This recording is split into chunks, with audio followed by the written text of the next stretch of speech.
in New Jersey. Vince Carter and his Nets ready to stomp the yard and get back into this series. They trail 2-0 as we take a look at our Sonic starting lineups for games.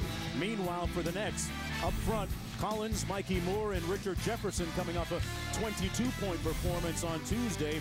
Jason Kidd in the backcourt trying to get over that 8-turnover performance, and Vince Carter trying to rev up and crank up his offense.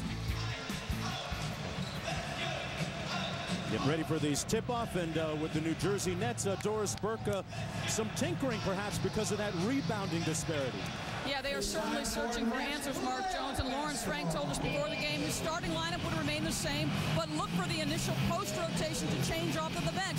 That means instead of rookie Josh Boone, the 40-year-old veteran of 18 seasons, Cliff Robinson, will get a run early to see if he can help with that disparity. But Bill Walton, when you've played a total of 14 minutes in 8 games, including 5 times not playing at all, how productive can he be? It's going to be very difficult for him, Doris. The rust, the inability to get it going, to have that sense that you know you're going to be able to deliver peak performance on command. But this is a guy who has played more playoff games of any active player in today's NBA.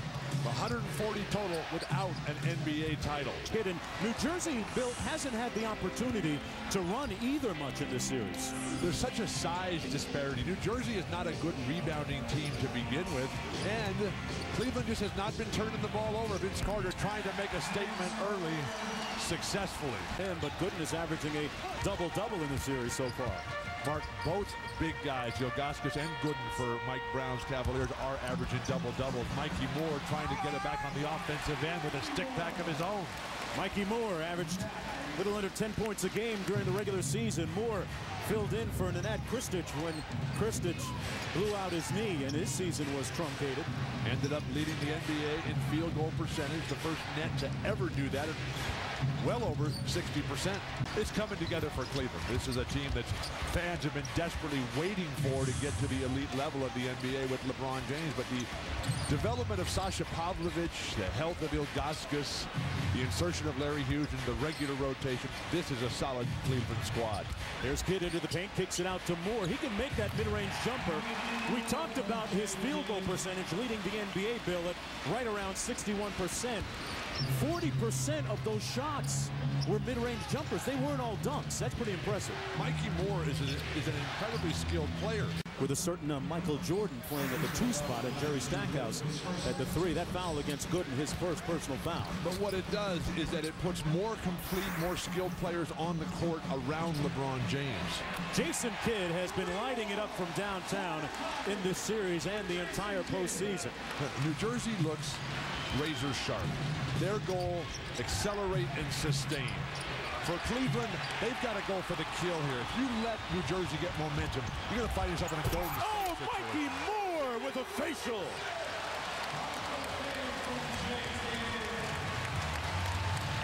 Jason Kidd dropping a dime to Moore, and Moore is really engaged offensively. He can run, he's got terrific hands, he's got a dynamic, vibrant personality, and he loves to compete.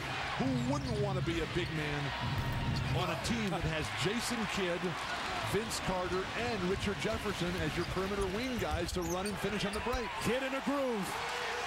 Another 3-ball for Jason Kidd, and New Jersey with an early lead. That one actually just inside the arc.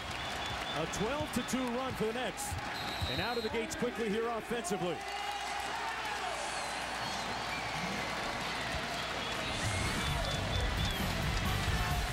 "34 years old. Do you believe it?" The game started with Vince Carter, but since then it has been Jason Kidd who has done everything. This multi-time NBA All-Star feeding Mikki Moore for the throwdown in transition. Then comes right back with a ground look. A perimeter jumper, never the strength of Jason's games, but he's been doing that nicely in this series. The Cleveland Cavaliers, they find themselves in a world of trouble. What are they going to do about it during this timeout? Hughes got a piece of it from behind, and a defensive stop that time by the Cavaliers. Here's Larry Hughes up high for good. And a nice block by Collins, and that's going to be ruled a jump ball when it gets stuck like that. You know, there's one of the more unheralded players right there for the Nets. Jason Collins, who has a surprising plus-minus in this playoff series with Cleveland. When he's on the court, the Nets are significantly up in points. When he goes to the bench, they fall behind. Now, Jason Collins is not a statistical player. What exciting basketball the Golden State Warriors are giving us. That has been the story of this year's playoffs. There's Jefferson out top, fires away from downtown, off the mark. Rebounded by Kidd, so New Jersey turning the table. Oh, they flipped the script at the offensive end on the rebounding story. But passed it to the wrong guy. Jason Kidd dominant on the offensive glass. That ball kept alive by Mikki Moore. The throwdown by Richard Jefferson, who has been absolutely superb. New Jersey, though, just keep running, keep moving, try to sustain this electric offensive attack that they've already generated. They've missed 6 of their last 7 field goals. They load up on Carter. But Carter with a fortuitous roll. I think no team has ever come back from a 3-0 deficit. And then on TNT on Sunday, tomorrow it's Utah at Golden State, 9 o'clock Eastern time. Jefferson on the baseline. 4 points for Richard Jefferson. New Jersey looks like a completely different team than they did in the first 2 games over in Cleveland. Jerry Sloan, even though he has never been voted Coach of the Year, is a Hall of Fame level coach. These other coaches have yet to establish themselves at that level. Oh, twice now. Once Vince Carter and now Boki Nachbar with the very favorable role with these home rims. Antoine Wright has really started to earn the trust bill of his teammates. In fact, in the Toronto series in the first round, 3 different occasions, he actually took what might have proved to have been the game-winning shot or not. Gibson off the mark, and here come the Nets. Amazing that Vince Carter has not been to the conference finals in his unbelievable career. But a great pass to Jefferson for the slam. You can criticize Vince Carter for missing a lot of shots, shooting just 35% from the field, but his assist number is pretty good this year. Yeah, it's best when it's on your own soul. Carter gets it back from Moore, 8 on the shot clock. Moore, nice kick out. Antoine Wright for 3. Wright on the money. And you know what? If you want to get a job, get Tony Soprano to put in a good word for you. He can maybe use some of his influence. It seems to work on his show anyway. Vince Carter has come to play today. The pressure is on, and he has delivered the opening jumper to start the game. Now the dishing to Richard Jefferson, the eyes, the vision as he's taken over the point guard responsibilities. With Jason Kidd on the bench, Wright able to knock down that and with the inaccurate and ill-advised comments by Amari Stoudemire, we are going to see a real fired-up San Antonio crowd. Referring to Stoudemire's comments about Bruce Bowen's play being the big guy, 7 feet tall, maybe 280 pounds, and LeBron James puts his shoulder in his chest and just levels him. But Jason Kidd, Bill, is dialed in from downtown. Another 3-ball. And with Detroit playing so well, I mean, we can very easily see with San Antonio. San Antonio has won 9 of the last 10 games against Phoenix in San Antonio. That's a great franchise. Jason Kidd with a 3-ball ties it up at 40.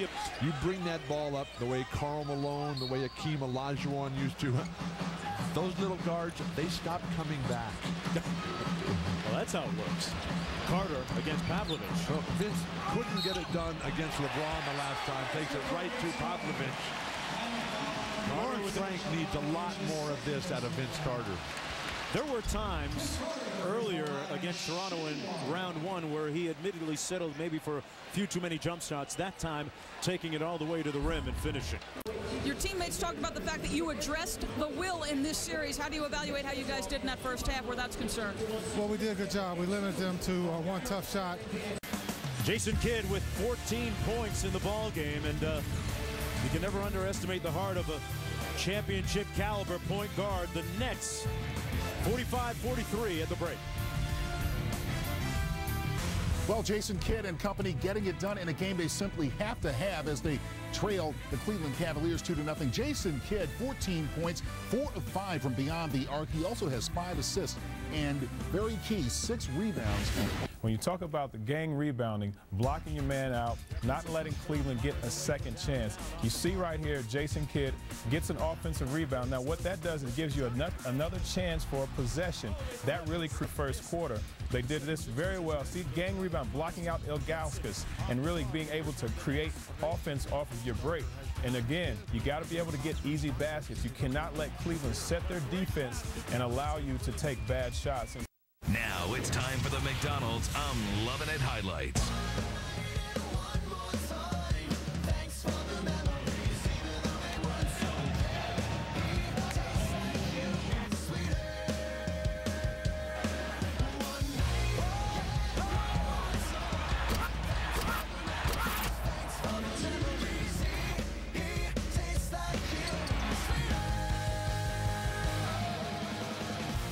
Was today's McDonald's I'm Loving It highlights.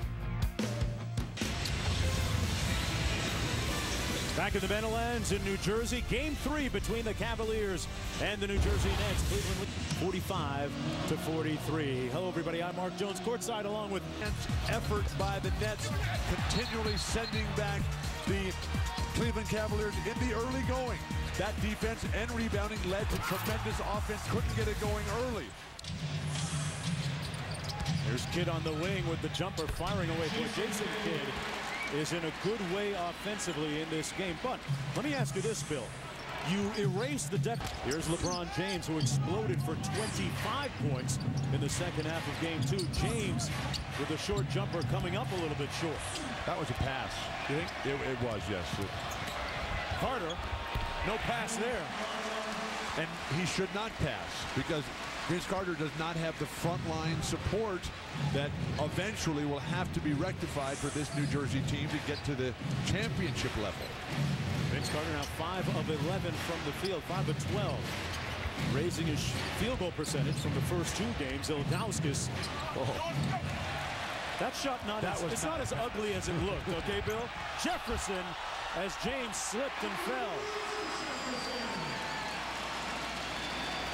The lead is swollen to 8 points, and Mike Brown wants a timeout.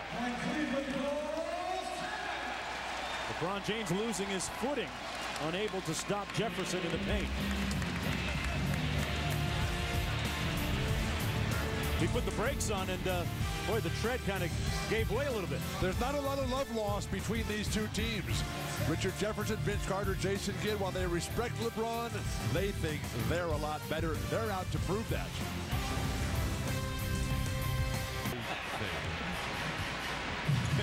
8-point lead. Nice. Mikki Moore inside, and Mikki Moore finishes. Oh, Jason Kidd completely fooled everybody. Was looking at Jason Collins the entire time before laying it off to a wide open Mikki Moore. Now that's basketball. And Carter and Kidd, their counterparts in the backcourt for the Nets. Right now, Carter and Kidd with a slight advantage. Jefferson out top. And Ilgauskas is just able to double team wherever he wants to go. Fortunately, Jason Kidd's three-point game is good enough. You know, there might be a little bit of mileage on his tread and his tire, but there's still a lot of funk in the trunk for Jason Kidd. Combined, they have fewer assists than John Stockton has all by himself. Wow. These are two of the legendary and future Hall of Fame point guards. That's how great John Stockton was. Jason and Steve have 221 more games played. But John Stockton has 1,225 more assists than the two faux screen.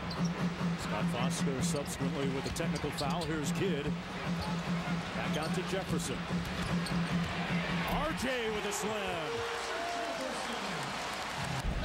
Ilgauskas is not going to be a great shot blocker. The ball poked away by Larry Hughes, who then just gives up the right-handed penetration and no rotation whatsoever. New Jersey was so good at the beginning, and as soon as Jason went out, Cleveland came alive. Little pick and roll, Kidd over to Jefferson. Kidd, hot, white hot. Jason Kidd, regardless, his perimeter shooting better than advertised tonight. A second look, the toe right on the line. Easy play to call. Referees right on top of it. Well, you're talking one of the premier defensive guards in the history of basketball, Jason Kidd, and he made him look like a rec league player. Little high pick and roll action. Kidd over to Jefferson. And that was no doubt a three-pointer behind the arc. RJ with 13 now.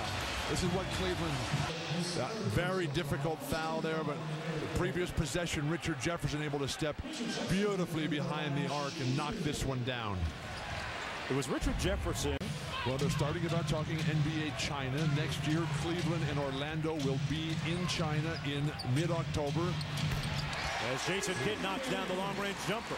That last miss by Boki Nachbar, that was all the way back and trying to put this series away by going up 3-0. It's all on the line right now. Back with the fourth quarter after this. They've done a much better job here in Game 3, but they still have to put New Jersey away. Cleveland away. Snow couldn't finish. Get Jason Kidd out in transition. Run some lanes with power. Boone with the finish. Another one of the skilled young big men changing the face of the NBA. 17 points for Jefferson, 5 rebounds, couple of assists. Strong game today. Matching LeBron's offensive output. Here he is coming off the staggered screens. Jefferson to Moore. Oh, a facial delivered.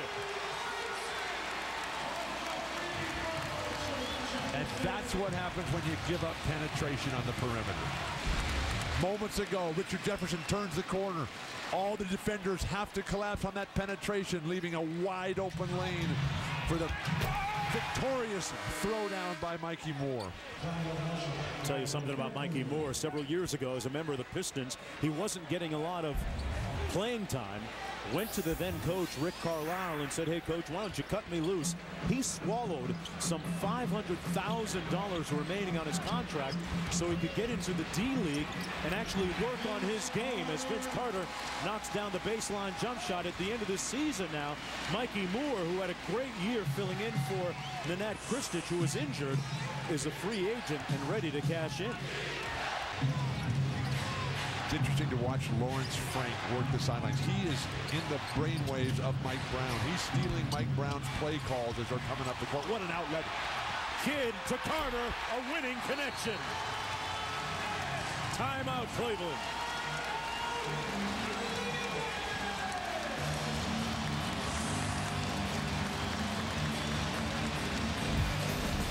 It's the playoffs, and the anticipation, the finality, and the immediacy is palpable and tangible.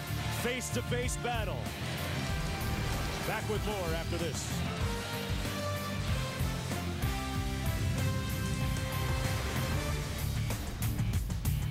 Solved this year. To watch him, keep an eye on him on the left side of your screen. He just flashed up. He is moving before everybody else even has figured out that the shot's going to miss. He thinks so much the way that Larry Bird and Magic Johnson and Michael Jordan and the really greatest of the greats think about basketball. Pavlovich, who has not had a strong performance today. I talked about Kidd for having perhaps one of his best seasons in several years, doing it while experiencing some very public, very personal family issues which were in the media for a long time. To be able to compartmentalize the way he has, Jefferson and one. And to keep his focus on the basketball court has been nothing short of amazing for Jason Kidd. Jason Kidd averaged a career-high 8.2 rebounds per game. And his vision, his pace today, Richard Jefferson has been solid, outplaying LeBron James. Cleveland's in a world of trouble right now. Jefferson on the break, back to Kidd. Under 3.5 minutes to go. Kidd with a panoramic view of not only the court, maybe the building. Jefferson with the finger roll. RJ on the highway. But the amazing thing for New Jersey this afternoon is that they're able to take a look at our GMC game track.